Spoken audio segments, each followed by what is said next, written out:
Maya Daniels had always been told she flew like she was born with wings. But on that fateful December morning at Meridian Airlines headquarters, those wings were clipped by 7 simple words. "Captain Daniels, we need you to wait outside." She never imagined that this seemingly insignificant sentence would set off a chain reaction, one that wouldn't bring a plane crashing from the sky, but would bring down an entire airline under the weight of its own corruption. 5:17 a.m. O'Hare International Airport, Chicago. A thick fog clung to the runway as Maya Daniels made her way through the sprawling terminal complex. At 37 years old, with over 15,000 flight hours logged across nearly every continent except Antarctica, she carried herself with the quiet confidence of someone who had earned her place. Her uniform was immaculate, 4 gold stripes gleaming under the harsh fluorescent lights as she pulled her pilot's case behind her. She glanced at her watch. 5:17 a.m. The pre-flight briefing for Flight MA207 to San Francisco was scheduled for 5:30 a.m. Just enough time to grab a cup of coffee from the crew lounge before meeting her co-pilot.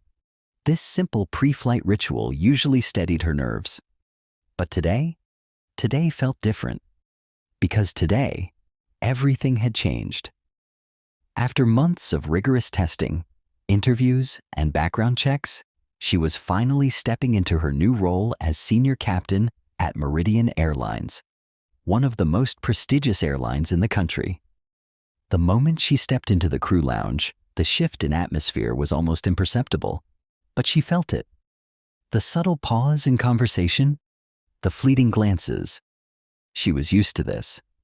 According to industry statistics, less than 1% of commercial airline pilots were black women.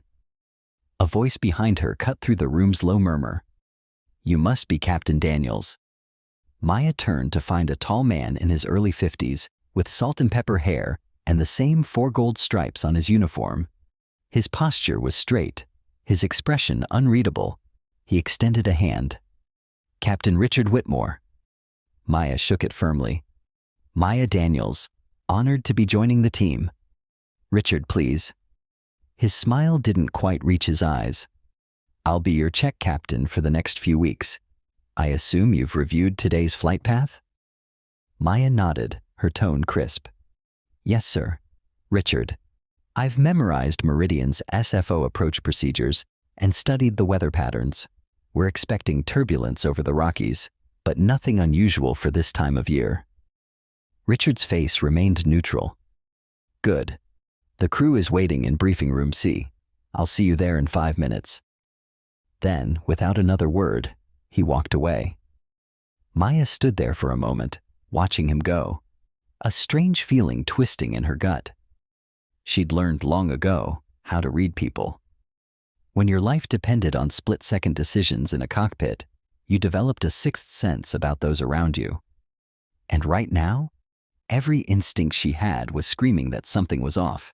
She had met men like Richard before, men who smiled while secretly calculating all the ways you might fail. Taking a slow breath, she turned back to the coffee machine, poured herself a cup, and added a splash of cream.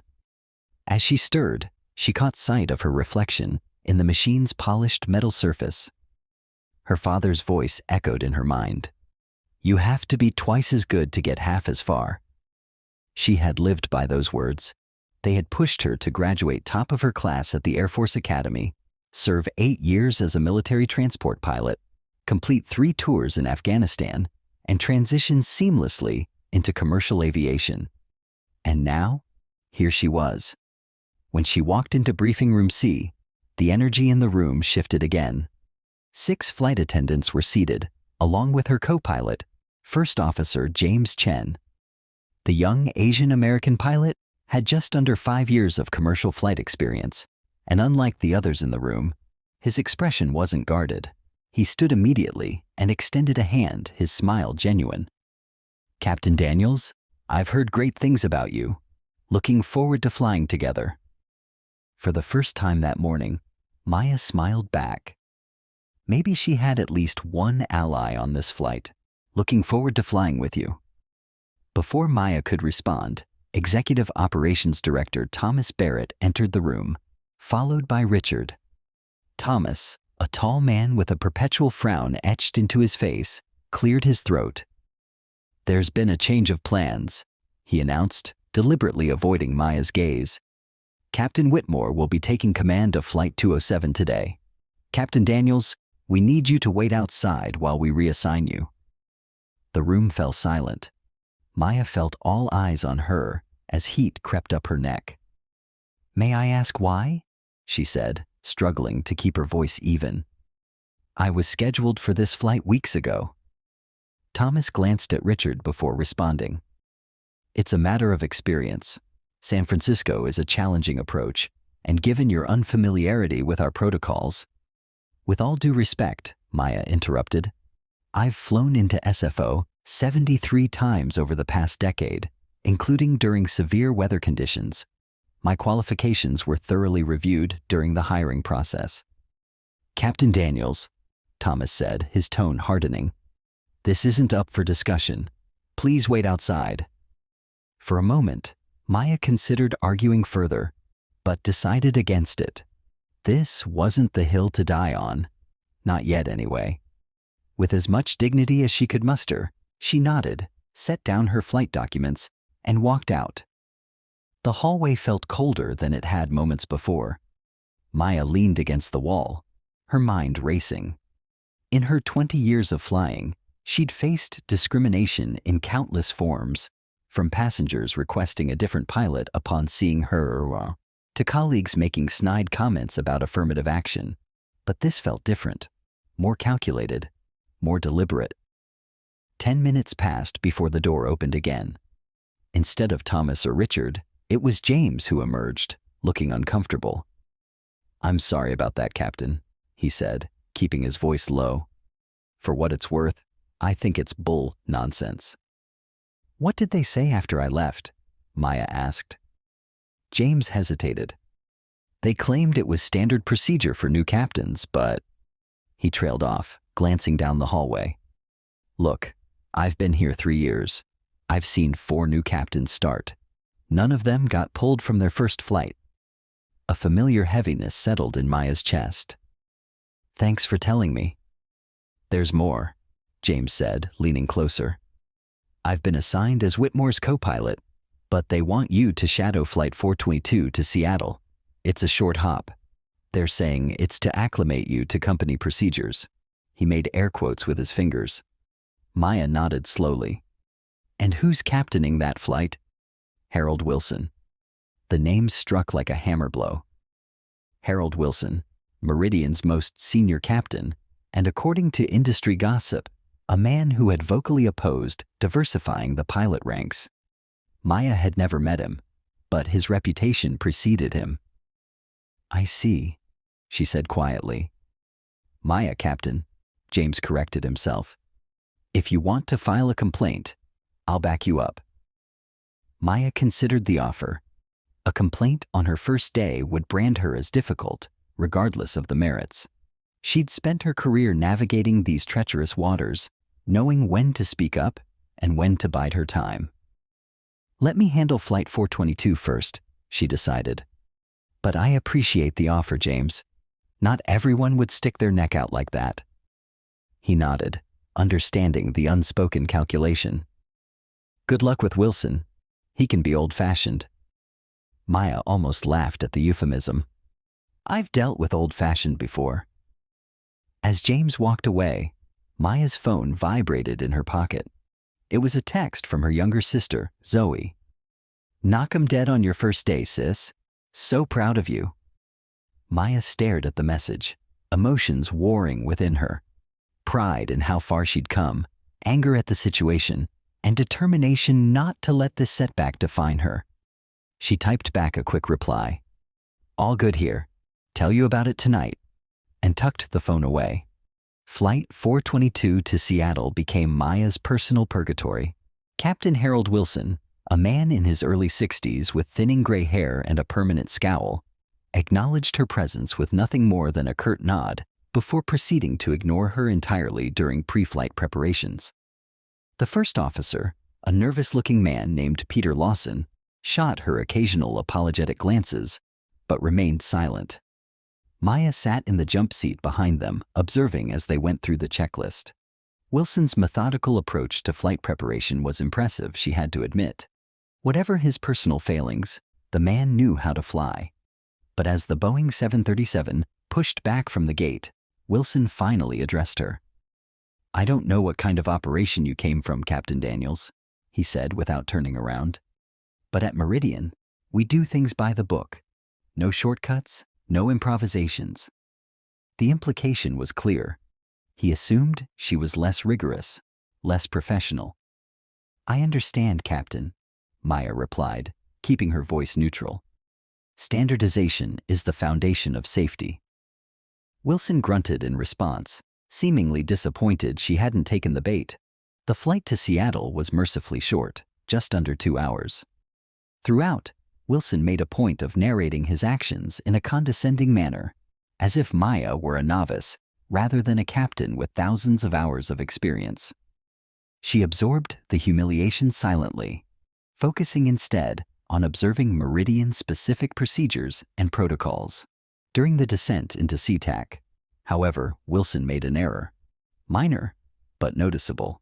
He entered the wrong frequency for approach control. Lawson either didn't catch it or was too intimidated to speak up. Maya hesitated for a split second before deciding to intervene. "Captain," she said calmly, "I believe Seattle approach is on 128.35 today, not 124.75. The cockpit went silent. Wilson's shoulders tensed visibly before he checked the approach chart. "That's correct," he said stiffly, adjusting the radio. "Thank you, Captain Daniels." The acknowledgement clearly cost him, and Maya expected that would be the end of any interaction.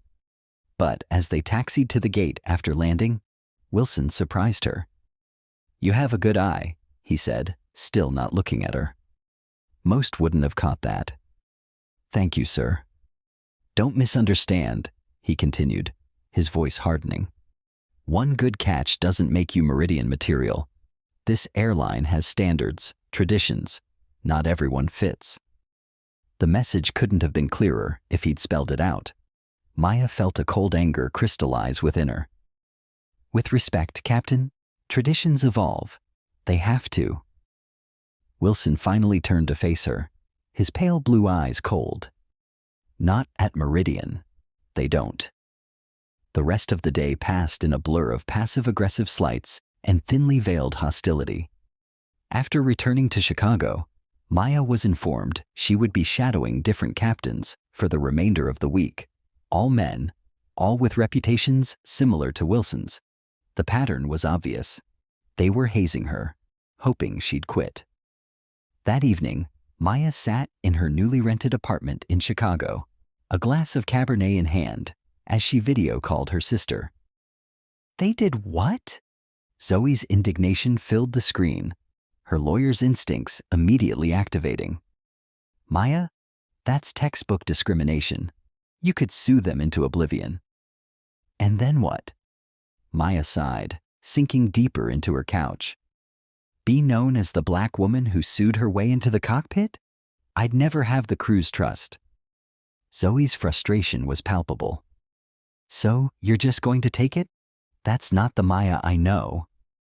"I didn't say that," Maya replied, a hint of steel entering her voice. "I said I'm not suing yet. There are other ways to fight."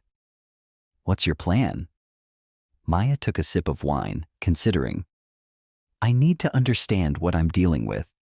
This feels organized, systemic. I need to know if this is isolated to a few dinosaurs or if it goes deeper." "Be careful, sis," Zoe warned. "These corporate types protect their own." "I know, but I didn't come this far to be pushed out before I even get started." Later that night, unable to sleep, Maya opened her laptop and began researching Meridian Airlines more thoroughly. Founded in 1967, the company had grown from a regional carrier to a national airline with international routes. Its safety record was solid, if unexceptional.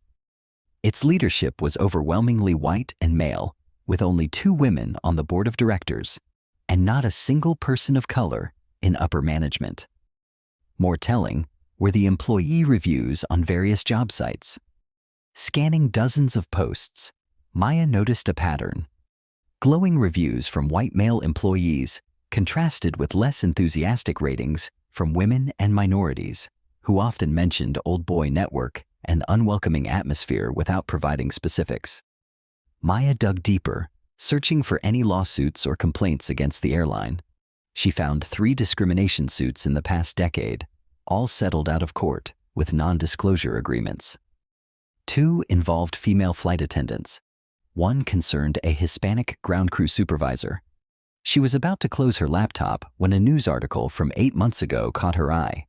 Meridian Airlines faces FAA scrutiny over maintenance logs. The piece was brief, mentioning only that the Federal Aviation Administration was conducting a routine review of Meridian's maintenance procedures after minor discrepancies were found in their documentation. Maya bookmarked the article, making a mental note to look into it further.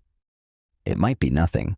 All airlines faced FAA reviews periodically, but something about the timing nagged at her. Meridian had recently expanded its routes to include more international destinations, putting pressure on its maintenance teams to keep planes in service. Could corners be getting cut? The next morning, Maya reported for her shadowing assignment on a flight to Denver, this time with Captain Andrew Peterson. To her surprise, Peterson turned out to be cordial, if reserved. Mid-flight, after they'd reached cruising altitude, he turned to her. "For what it's worth," he said quietly, "not all of us agree with how you're being treated." Maya studied him carefully. "But you're not speaking up either."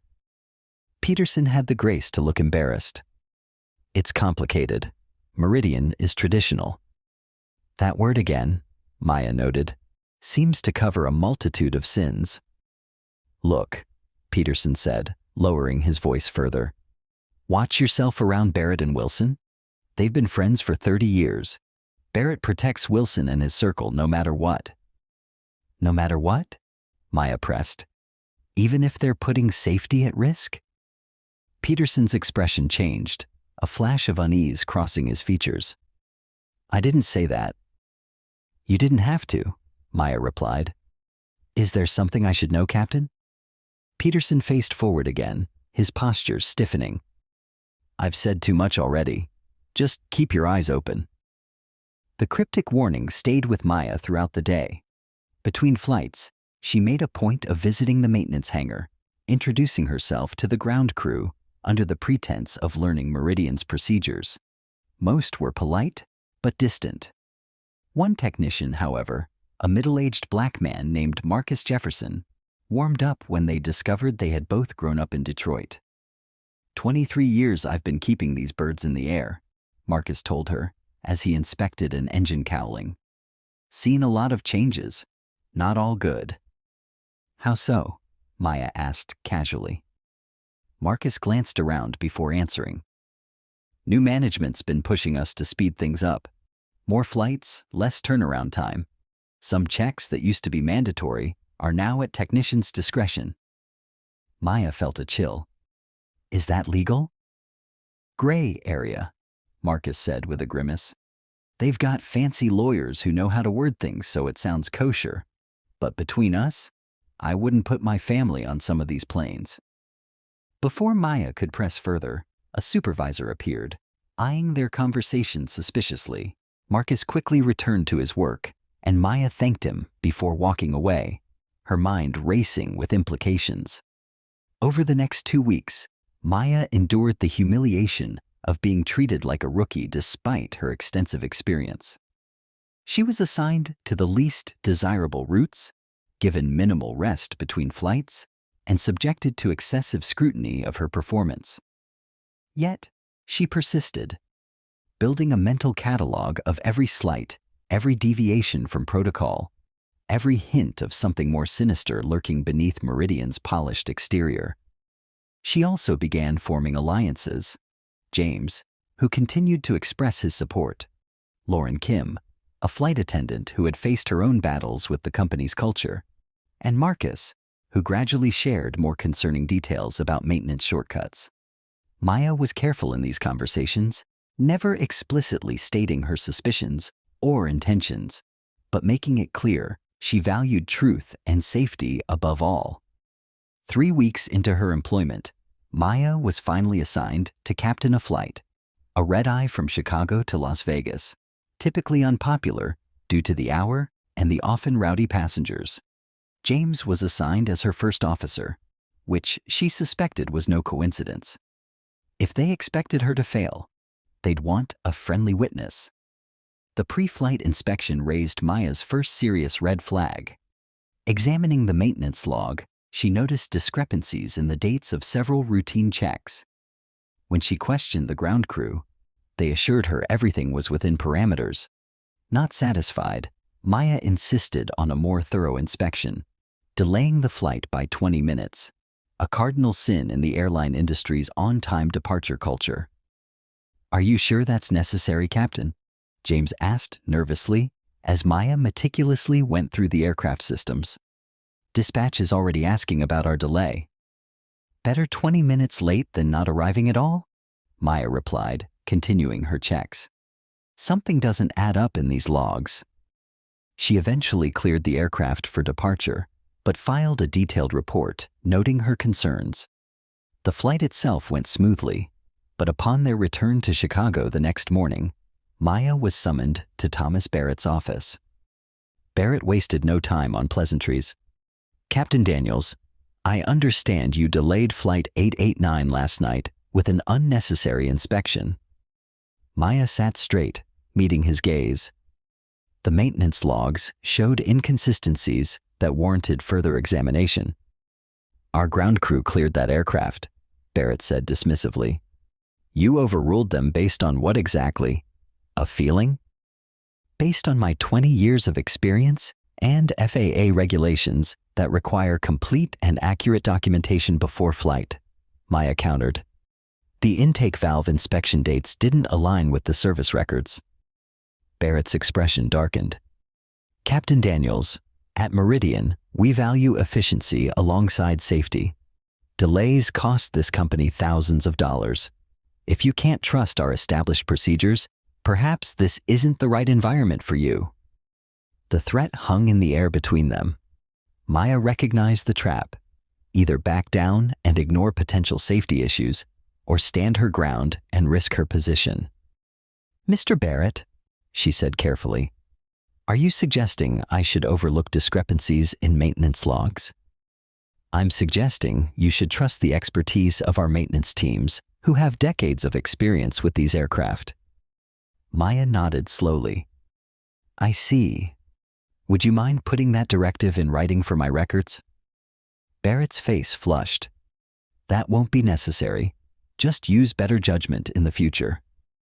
"I always do," Maya replied, rising to leave.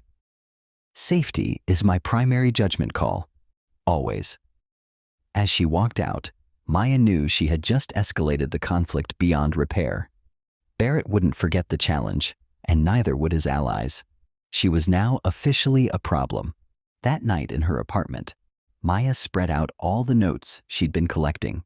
A web of inconsistencies, warning signs, and policy violations that had become impossible to ignore.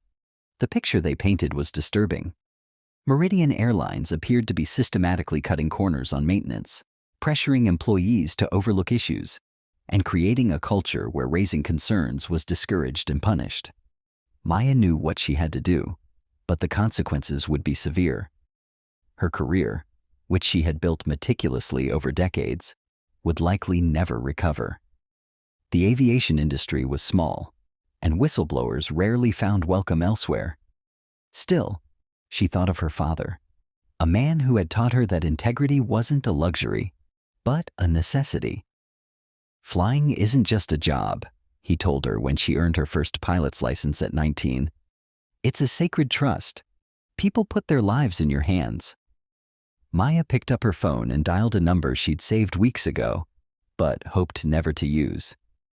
"Zoe Daniels," her sister answered, her lawyer voice in full effect. "It's me," Maya said. I need your help, and I need you to connect me with that friend of yours at the FAA. There was a pause on the line. You're sure about this? Maya looked at the evidence spread before her.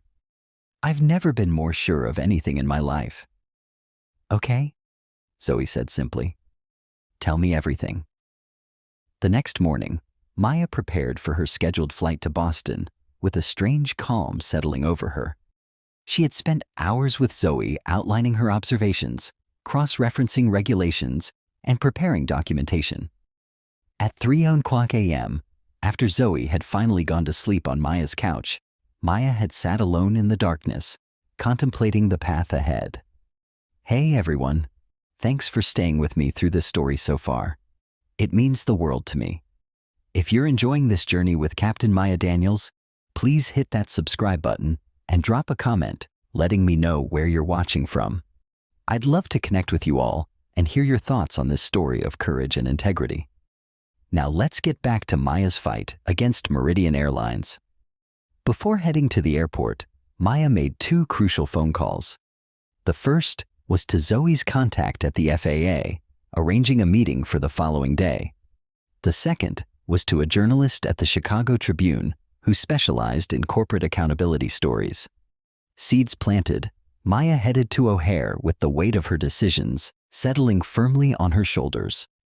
The pre-flight briefing for the Boston route was tense. Word had already spread about her confrontation with Barrett. Some crew members avoided eye contact. Others watched her with a mix of curiosity and respect. James, assigned again as her first officer, gave her a subtle nod of support. As Maya reviewed the flight plan, Richard Whitmore entered the room unexpectedly. Captain Daniels, he announced, there's been a change. I'll be taking command of this flight. Maya looked up from her paperwork. On whose authority? Executive Operations, Richard replied, not bothering to hide his satisfaction. They feel a more experienced captain is needed for today's weather conditions. Outside, the Chicago sky was clear blue with forecasts showing perfect flying conditions all the way to Boston. I see, Maya said, keeping her voice level. And what will my duties be? You're being reassigned to administrative tasks. Report to HR when we return. The humiliation was calculated and public, a message to everyone watching. Maya could see the discomfort on James's face, the mixture of pity and fear in the flight attendants' eyes. They all knew what was happening, but none dared speak. Maya gathered her things with deliberate calmness. Very well. Good flight, everyone. As she walked out, Lauren Kim, the senior flight attendant, followed her into the hallway. This isn't right, Lauren said in a hushed voice. What they're doing to you. It's okay, Maya assured her. Some battles aren't meant to be fought in the open. Lauren hesitated, then pulled out her phone. I have photos, she said, her voice barely audible. From Flight 336 to Toronto last month. The cabin pressure valve had a crack. Visual inspection failed. They cleared it anyway, because delaying would have triggered crew rest requirements and canceled 3 more flights. Maya's heart raced. Lauren, that's serious. I know, that's why I documented it. I've been keeping records for months, but I was afraid. She trailed off, looking over her shoulder. I could lose everything. You still could, Maya warned. Are you sure? Lauren nodded firmly. What's the point of having a career if people could die because I stayed silent? Maya felt a surge of emotion, gratitude, admiration, and a renewed sense of purpose. Send everything to this email, she said, scribbling an address on a piece of paper. It's secure. And Lauren, thank you. Throughout the day, Maya moved through Meridian's headquarters with a deliberate air of compliance. She reported to HR as instructed, where she was informed she was being placed on administrative review, pending an evaluation of her compatibility with the company culture. The HR representative, a nervous young man who couldn't meet her eyes, had her surrender her ID badge for a temporary one that restricted her access to most areas. Maya accepted the restrictions without complaint, knowing that appearances now mattered more than ever. As she sat in the bland corporate HR waiting area completing pointless paperwork designed to occupy her time, her phone vibrated with incoming messages. James, this is wrong. Let me know how I can help. Marcus, need to talk. Maintenance Bay 3 4:30. Important. The most surprising message came from Peter Lawson, the first officer who had flown with her and Wilson. Not all of us are like them. Some of us remember why we became pilots. By 4:30, Maya had finished the busy work assigned to her and made her way to the maintenance area. Her restricted badge wouldn't grant her access, but Marcus was waiting by a side entrance looking nervous. I shouldn't be doing this, he said as he let her in, but someone needs to know what's happening. Inside the cavernous hangar, Marcus led her to a quiet corner behind a parked 737. They're falsifying records, he said without preamble. Not just fudging dates. Actual structural issues are being downgraded or ignored. Maya felt her blood run cold. How widespread? At least 30% of the fleet has maintenance issues that should ground them for proper repairs, but management keeps pressuring us to sign off. When someone refuses, he trailed off. What happens? Maya pressed. They disappear. Transferred, fired for unrelated reasons, or worse, accidents. What do you mean, accidents? Marcus lowered his voice further. Paul Decker, best mechanic I ever worked with, started raising concerns about the engine mounts on the 787s last year. 3 weeks later, he fell from a maintenance platform. Broken back, career over. Company called it employee negligence. Didn't even pay his medical. Maya processed this, her suspicions crystallizing into certainty. Marcus, would you be willing to go on record about this? The fear in his eyes was answer enough. I've got 3 kids, Captain. This job is all I have. I understand, Maya said gently. But if something happens, if a plane goes down because of these practices. Marcus's expression hardened. I know. That's why I'm talking to you now. But I can't be the face of this. I just can't. You don't have to be, Maya assured him. There are other ways to get the truth out. As they parted, Marcus handed her a USB drive. Flight logs, maintenance records, internal memos. I've been collecting them for months just in case. Be careful who sees this. That night, Maya methodically reviewed everything. Marcus's files, Lauren's photos, her own observations, and information from other sympathetic employees who had reached out throughout the day. The pattern was undeniable and horrifying. Meridian Airlines had been systematically compromising safety for profit, pressuring employees to overlook serious issues, and retaliating against anyone who raised concerns. At midnight, she called Zoe. We have enough, Maya said without greeting. More than enough. Send me everything, Zoe replied, instantly alert despite the hour. I'll review it tonight and update the FAA contact. There's something else, Maya added. I need you to look into an accident. Paul Decker, maintenance technician, workplace injury about a year ago. You think it wasn't an accident? I think nothing at Meridian happens by accident. The next morning, Maya reported for her administrative duties with the serene expression of someone who had made peace with difficult choices. Throughout the day, she noticed increased scrutiny. Security guards watching her movements, IT personnel checking the computer she was using, executives walking past the glass-walled room where she sat with suspicious frequency. They knew something was coming. They just didn't know what. At 2 p.m., Maya was summoned to the executive conference room. Inside, she found Thomas Barrett, Richard Whitmore, Harold Wilson, and 2 men she recognized as Meridian's legal counsel. Barrett didn't invite her to sit. Captain Daniels, he began, his tone clipped. It has come to our attention that you've been accessing restricted areas and soliciting information from employees beyond your clearance level. Maya remained silent, waiting. Furthermore, Barrett continued, You appear to be collecting internal documents and communicating with outside entities about company matters in direct violation of your confidentiality agreement. Still, Maya said nothing. Barrett's face reddened at her calm. Do you have anything to say for yourself? Am I being fired, Mr. Barrett? Maya asked simply. We're offering you the opportunity to resign, one of the lawyers interjected smoothly. With a generous severance package, provided you sign an NDA covering all aspects of your employment with Meridian. Maya allowed herself a small smile. And if I decline? Then you'll be terminated for cause, Barrett snapped. Your pilot's record will reflect insubordination, failure to follow company procedures, and creating a hostile work environment. Good luck flying for anyone after that. Maya nodded thoughtfully, as if considering their offer. Then she removed a folder from her bag and placed it on the conference table.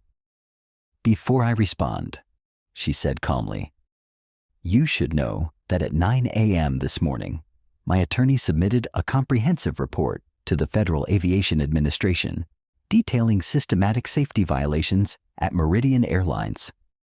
The report includes falsified maintenance records, documented instances of planes flying with known defects, and testimony from multiple employees about pressure to overlook safety concerns. The room went deadly silent. The lawyers exchanged alarmed glances. Additionally, Maya continued, at noon today, the Chicago Tribune received similar documentation, along with evidence of retaliatory practices against employees who raised safety concerns. Their investigative team is particularly interested in the case of Paul Decker and the suspicious circumstances of his accident. Barrett's face had drained of color. You're bluffing. A third copy of all documentation has been placed in secure storage with instructions for release to every major news outlet and aviation authority worldwide in the event of any accidents befalling me or those who provided information. Maya met each man's eyes in turn. So, no, Mr. Barrett, I will not be resigning or signing your NDA. Wilson slammed his fist on the table. This is blackmail. No, Captain Wilson, Maya corrected him. This is accountability. One of the lawyers whispered urgently to Barrett, who looked increasingly panicked. What do you want? Barrett finally asked, his voice hoarse. I want you to ground every aircraft with maintenance discrepancies immediately. I want a full safety audit conducted by an independent third party, and I want written assurance that no employee who cooperated with my investigation will face retaliation. Maya's voice was steady, unwavering. Those are my non-negotiable terms. That would bankrupt the company, Wilson protested. Maya raised an eyebrow. As opposed to what happens when the FAA revokes your operating certificate, or when families of passengers learn you knowingly flew unsafe aircraft. The second lawyer pulled Barrett aside for a hushed conversation.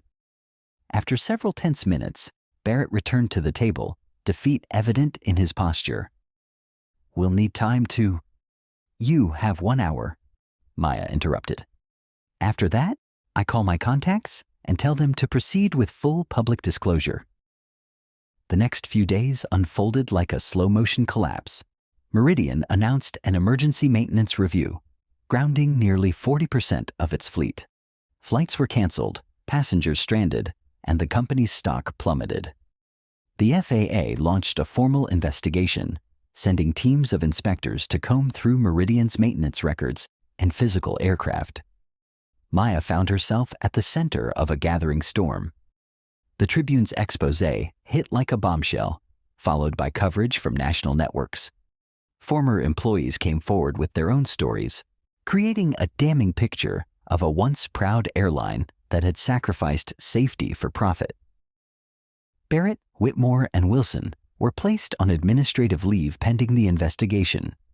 The board of directors, desperate to salvage the company's reputation, issued public statements promising full cooperation and fundamental reforms. 6 weeks later, Maya sat in a small cafe across from Meridian's headquarters, watching as workers removed the company's iconic logo from the building facade. The airline had filed for bankruptcy protection after the FAA revoked its operating certificate, citing willful and systemic disregard for basic safety protocols. James slid into the seat across from her, looking both exhausted and oddly energized. It's official. Atlantic Airways is purchasing Meridian's assets and offering positions to all certified staff, except the executives under investigation, of course. And you? Maya asked. Have they approached you? Senior First Officer track, James confirmed with a smile. You? Maya sipped her coffee. I'm still considering my options. In truth, she had received offers from 3 different airlines, all eager to demonstrate their commitment to safety and diversity by hiring the whistleblower who had brought down Meridian.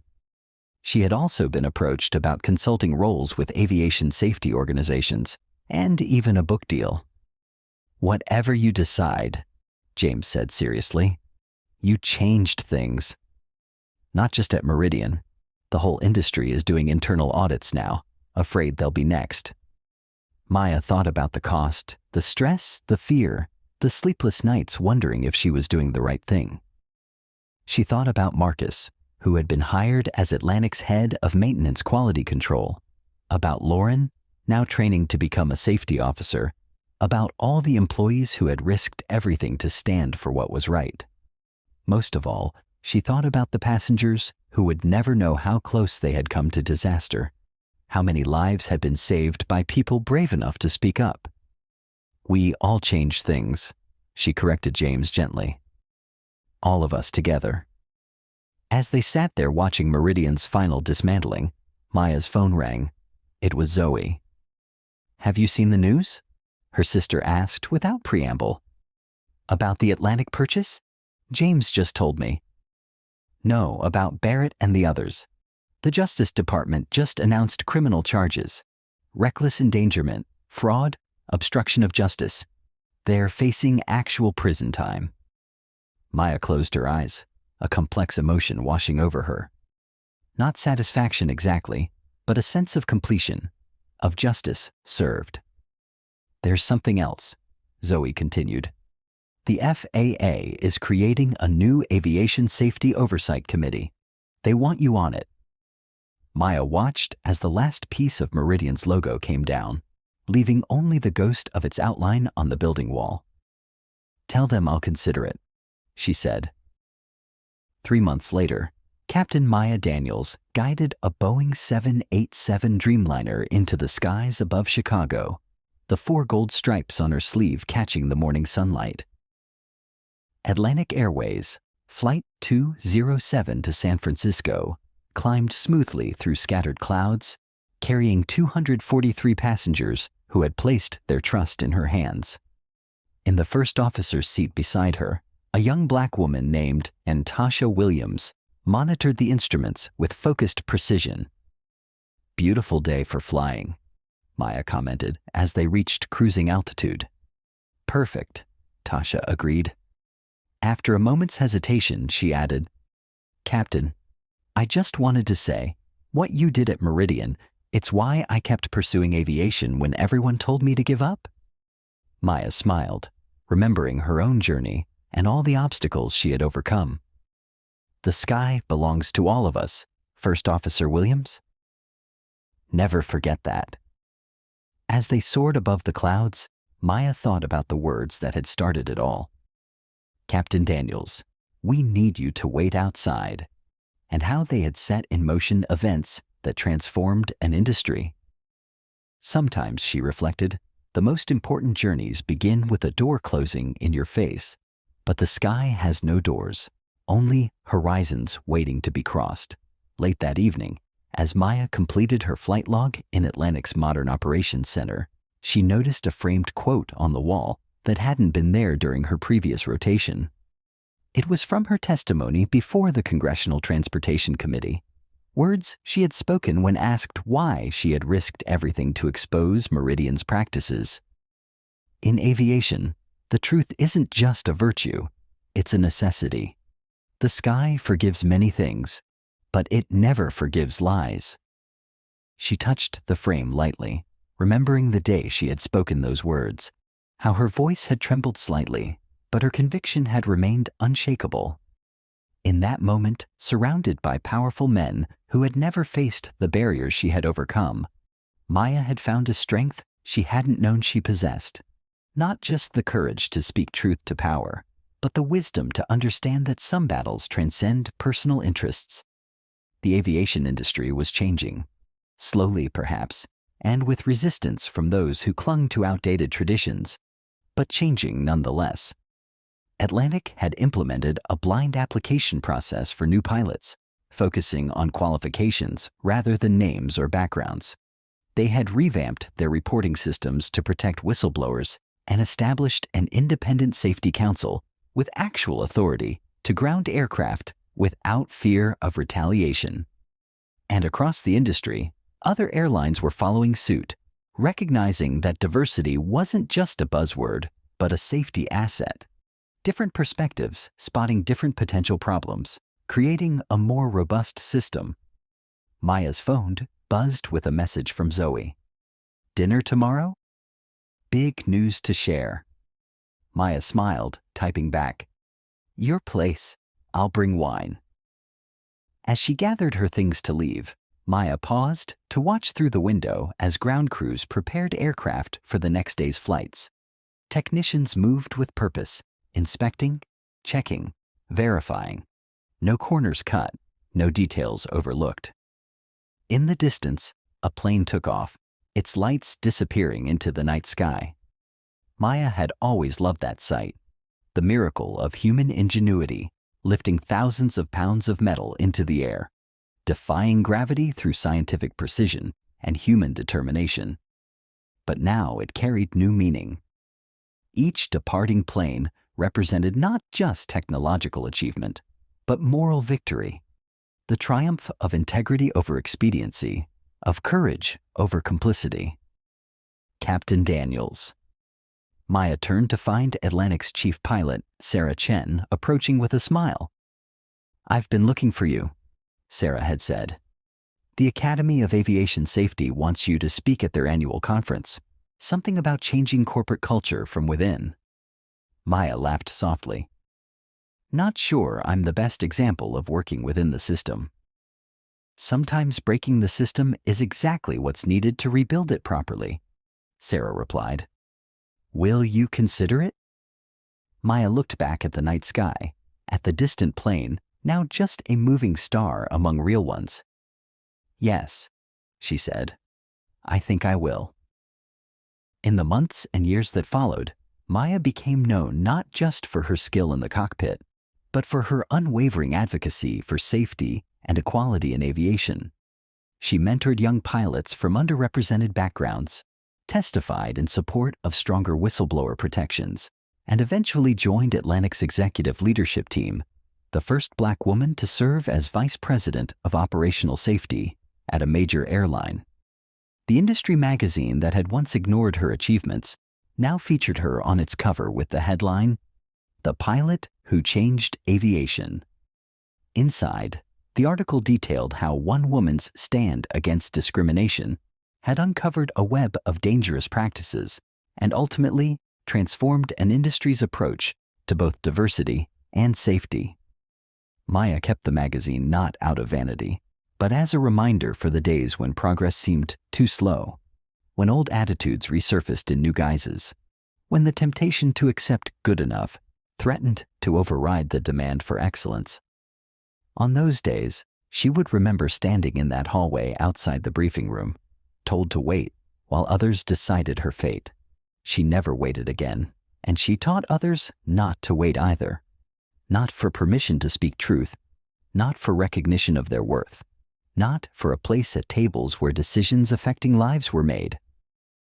Sometimes the most revolutionary act is simply refusing to wait outside. On the 5th anniversary of Meridian's collapse, Maya received an unexpected email.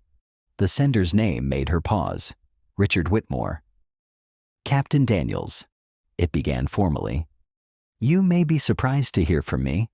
After much reflection during my community service sentence, I've come to recognize the harm caused by my actions and attitudes.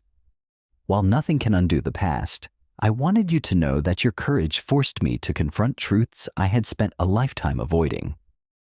The aviation world is better because you refused to be silenced. For whatever it's worth after all this time, I am sorry. Maya sat with the message for a long while, emotions complicated and contradictory, not just for the apology itself, which felt simultaneously too little and remarkably significant, but for what it represented. The possibility of genuine change, even in those who had seemed most resistant to it. She thought of her father, who had passed away 2 years earlier, and how proud he had been to see her vindicated. She thought of Tasha Williams, now a captain herself, mentoring the next generation.